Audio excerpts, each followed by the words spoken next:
मेरी कहानी थोड़ी सी फिल्मी है, इसलिए मुझे लगता है कि आप सभी को इसे जरूर सुनना चाहिए। उस समय मुझे नहीं पता था कि मेरी जिंदगी में क्या होने वाला है, लेकिन आगे कहानी बाकी है मेरे दोस्तों। मैं दिन भर सोता रहता, रोता रहता, परेशान होते रहता, लेकिन मैंने किसी को कुछ नहीं बताया। और एक दिन सुबह मैं घर छोड़कर चला गया। तीन ऐसी बातें जो आपकी जिंदगी में यदि आपने फॉलो कर ली तो आपको जिंदगी में सफल होने से कोई इंसान नहीं रोक सकता।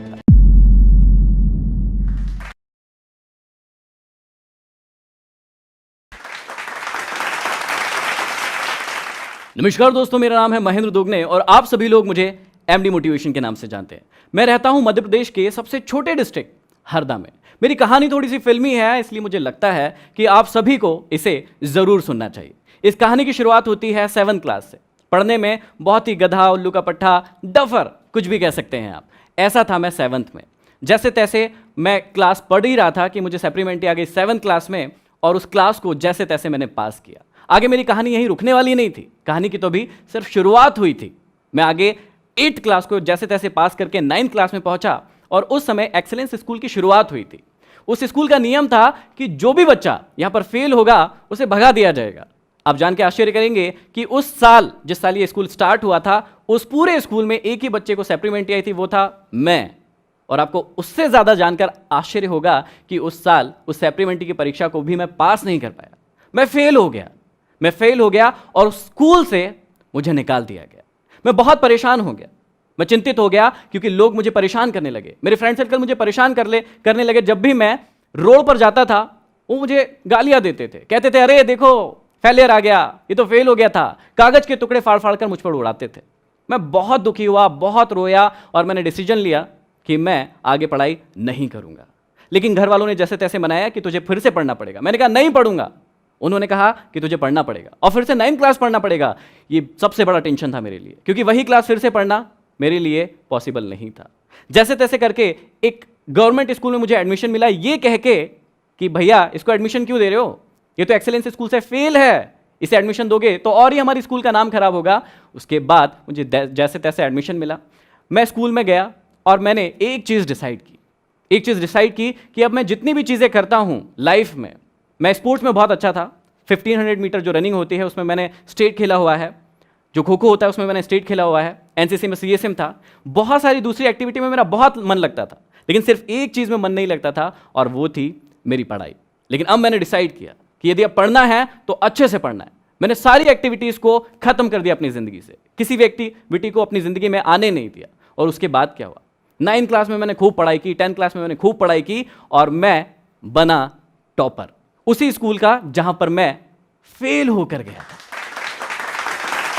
तो जहां पर मैं फेल होकर गया था वहीं से टॉपर बना। ये खबर जो है मेरे छोटे से डिस्ट्रिक्ट में, हरदा में, पूरी जगह फैल गई।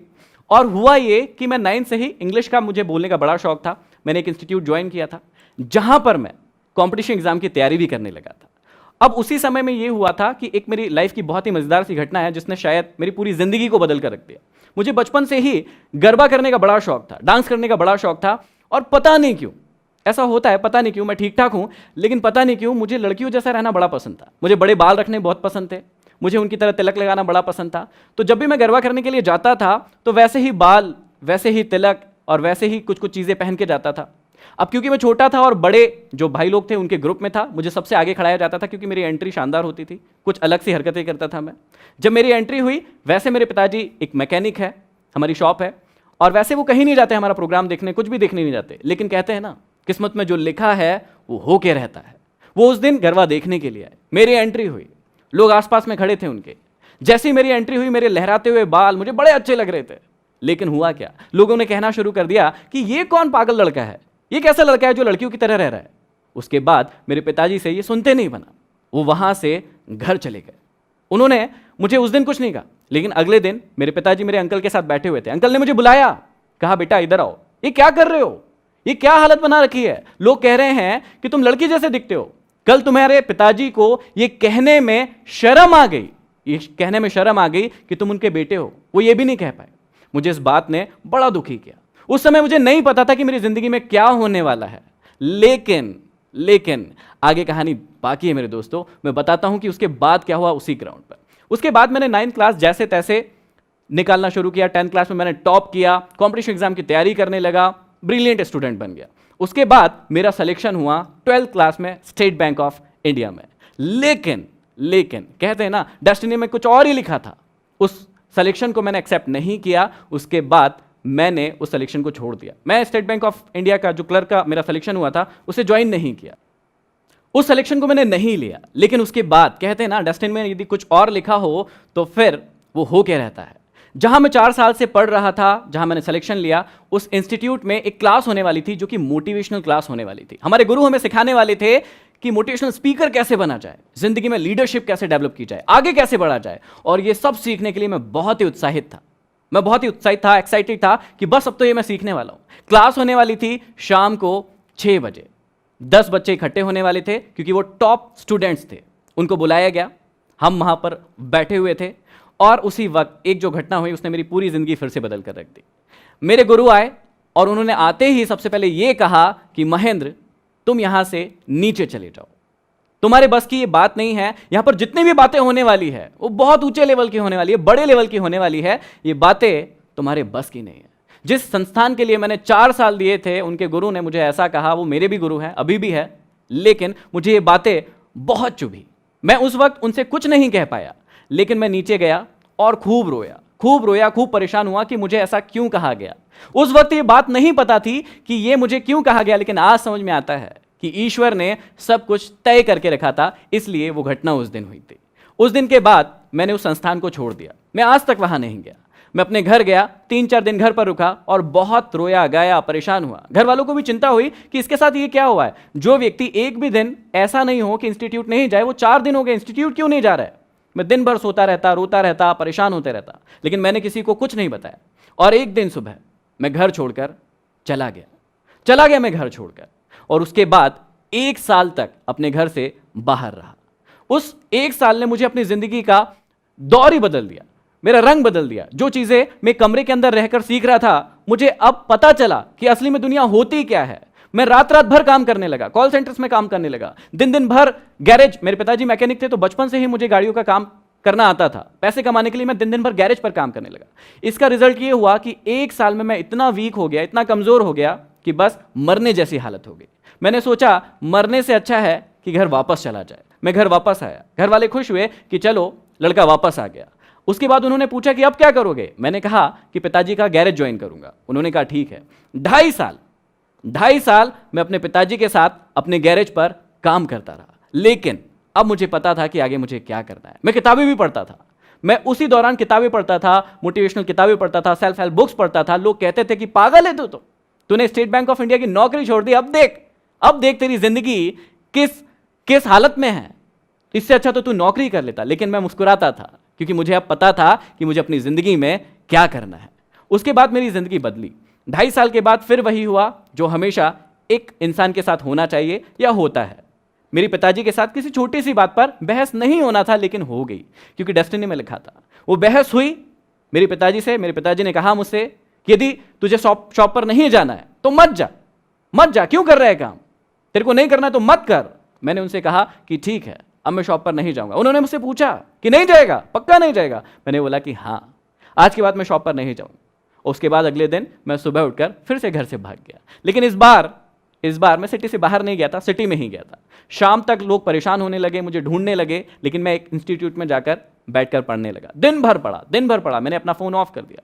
शाम को जब घर पहुंचा, घर वालों ने पूछा क्या हो गया। मैंने बोला कुछ नहीं, अब मैं शॉप पर नहीं जाऊंगा, मैं एक मैकेनिक नहीं बनूंगा, मुझे कुछ और बनना है। उन्होंने कहा ठीक है।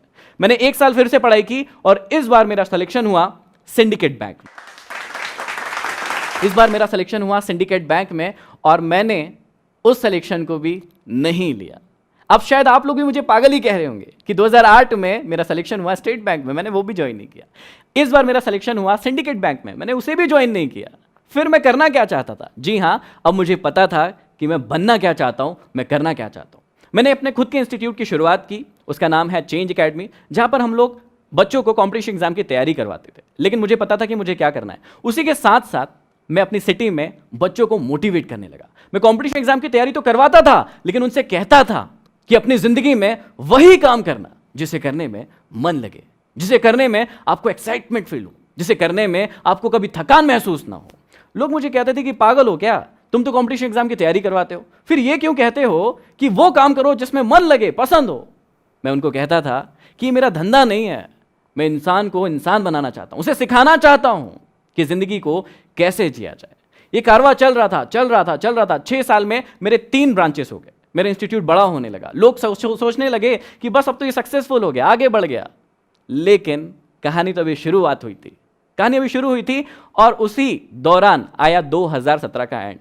मैं बहुत सारे काम कर रहा था, बहुत सारे टॉक्स ले रहा था, स्पीचेस ले रहा था, लोग मुझे जानने लगे थे, मेरे इंस्टीट्यूट की बहुत सारी ब्रांचेस खुलने लगी थी, जहां पर जिस सिटी में 25 से 30 हजार कमाना भी बहुत बड़ी बात होती है। लोगों को लगता है कि अरे बाप रे 25 से 30 हजार रुपए कमाता है व्यक्ति। वहां उस सिटी में मैं हर महीने 1 लाख रुपए से ज्यादा कमाता था।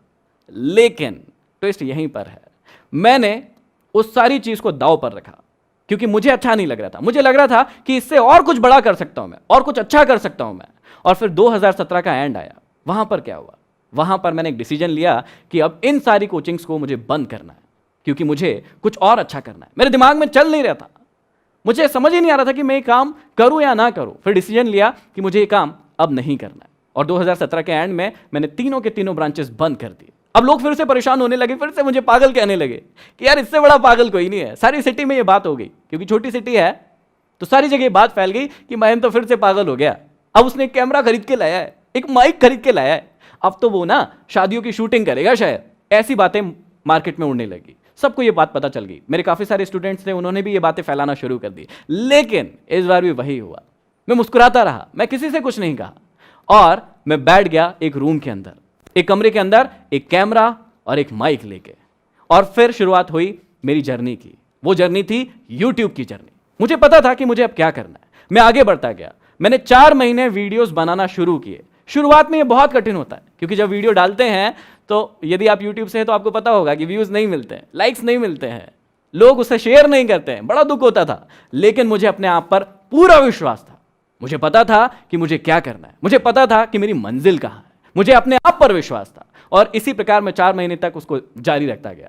हुआ क्या, उसका रिजल्ट ये हुआ कि 5वें महीने में मेरा एक वीडियो वायरल हुआ, और वो इतना वायरल हुआ कि उसे 6.3 मिलियन लोगों के द्वारा सिर्फ 15 दिन के अंदर देखा गया। सिर्फ 15 दिन के अंदर 6.3 मिलियन व्यूज मिले, और मेरी आवाज हर हिंदुस्तानी तक पहुंच गई, और लोग मुझे मेरी आवाज के कारण जानने लगे, लोग मुझे एमडी नाम से जानने लगे। अब यहां पर कहानी रुकने वाली नहीं थी, मैंने और वीडियोस डालना शुरू किया, मैं और पॉपुलर होता गया। मुझे radio station, talk show, magazines, newspaper, सब जगह से ऑफर आने लगे कि हमारे यहाँ आइए, हमारे यहाँ टॉक लीजिए, हमारे यहाँ सेमिनार कीजिए। और इसने मेरी जिंदगी पूरी तरीके से बदल दी थी। जो मैं सपना देखता था, जब मैं आईने के सामने खड़ा होता था, मैं देखता था कि मैं तो हीरो हूं, वही फीलिंग मुझे आने लगी, और मैं आगे बढ़ता गया। आप सभी ये जानने के लिए बहुत ही एक्साइटेड होंगे कि एक लड़का जिसे 7th में सप्लीमेंट्री आई, 9th में सप्लीमेंट्री आई, वो फेल हो गया, घर से भाग गया, गैरेज पर काम किया, आज पूरे हिंदुस्तान नहीं और भी कंट्रीज में जाना जा रहा है अपने काम के कारण। तो ऐसी कौन सी सफलता की ट्रिक्स है, टिप्स है, जो आप लोगों को यदि मैं बताऊं तो आप लोग भी अपनी जिंदगी में सफल हो सकते हैं। वही टिप्स मैं आपसे शेयर कर रहा हूं। 3 ऐसी बातें जो आपकी जिंदगी में यदि आपने फॉलो कर ली तो आपको जिंदगी में सफल होने से कोई इंसान नहीं रोक सकता। पहली टिप, हमेशा खुद पर विश्वास करना। हमेशा याद रखना, खुद पर विश्वास करना, क्योंकि कई बार जिंदगी में ऐसा होता है कि जब हम काम करना शुरू करते हैं, फेल होते हैं, गिर जाते हैं, लेकिन कई लोग वहीं पर पड़े रहते हैं, अपनी जिंदगी में सोचते हैं कि मैं आगे नहीं बढ़ सकता, मैं कुछ नहीं कर सकता। मैं आपको समझाना चाहता हूं, मैं आपको बताना चाहता हूं कि जिंदगी में किसी पर विश्वास करे ना करे, लेकिन सबसे पहले खुद पर विश्वास करें। दूसरी टिप्स जो मैं आपको देना चाहता हूं बहुत ही इंपॉर्टेंट है, अपने आप को कभी भी सस्ते में मत बिकने दीजिए। कई बार ऐसा होता है कि हम अपनी जिंदगी में जब एम बनाने के लिए बैठते हैं तो छोटे छोटे से एम बना लेते हैं, सोचते हैं कि ये भी हम कर पाएंगे या नहीं, खुद पर विश्वास नहीं होता है। दोस्तों, मैं आपको समझाना चाहता हूं कि अपने आप को और अपने सपनों को कभी भी लिमिटेड मत कीजिए, उन्हें बड़ा बनाइए, और अपने आप को कभी भी सस्ते में मत बिकने दीजिए। और तीसरी और सबसे इंपॉर्टेंट चीज, हमेशा याद रखना, बड़ा नौकर बनने से अच्छा है छोटा मालिक बन जाना। हमेशा खुश रहोगे। क्या आपको लगता है कि लाइफ में सक्सेसफुल होने के लिए डेस्टिनी की जरूरत पड़ती है? यदि आपको लगता है हां, तो कमेंट बॉक्स में कमेंट कीजिए, इस वीडियो को लाइक कीजिए और ज्यादा से ज्यादा शेयर कीजिए, सब्सक्राइब कीजिए जूस टॉक्स।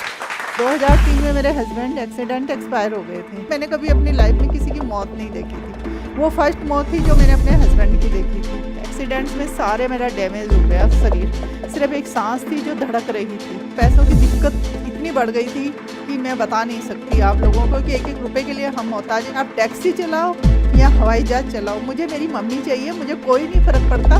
मेरी मम्मी में वो हिम्मत है जो कर सकती है।